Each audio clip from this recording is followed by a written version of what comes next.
الجميع ما نساوش هذا الشخص هذا الان مختطف تحكم ظلما ب10 سنوات، وهو الاول اللي فتح المخزن المغربي بانه مارس عليه ابشع انواع التعذيب.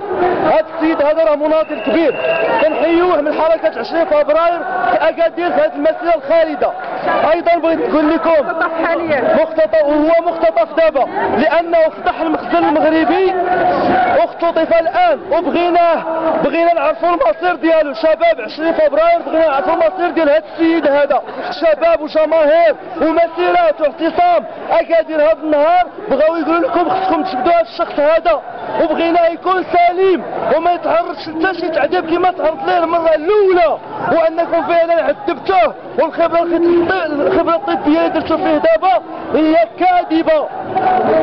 بغيتو ولا كرهتو نتوما كذابه، لاننا حنايا تعذبنا. الدليل على ان معتقل تمارا كاين والتعذيب في حق الشباب المغربي كاين، هما الشباب اللي تعذبوا موجود. وإلا حنايا ما تعذبناش اذا حنايا ماشي موجودين.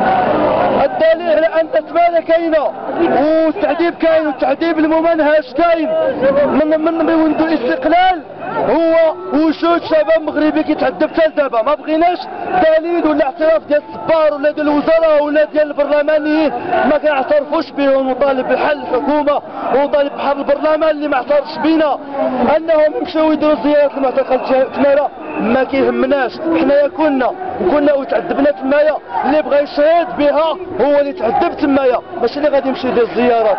الصبار عارف بانه كاين معتقل تمايا من 85 من يشد المذكرات ديال محمد مصدق وصدقها وقال لك هذه شهاده معتبره في هيئه الانصاف والمصالحه. يجي حتى 2011 ويقول لك لا ما كاينش معتقل تمايا، راه هضرتو كذاب.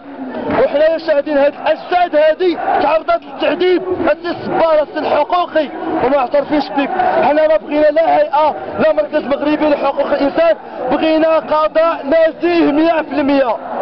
بغيت انايا نقدم ملف ديالي للقضاء، ما بغيت لا هيئه الانصاف ولا مراسله ولا برلمان ولا شي حاجه. بغينا قضاء مستقل، حكومه قويه كينتخبها الشعب. الا مشيت عندها وقلت لها فلان راه ظلمني يحاسبوه، مشيت عند القضاء مستقل وقلت ليه العنيك اللي عذبني غادي يشدوه ويحاسبوه، ويا كنت انايا كذاب يحاسبوني.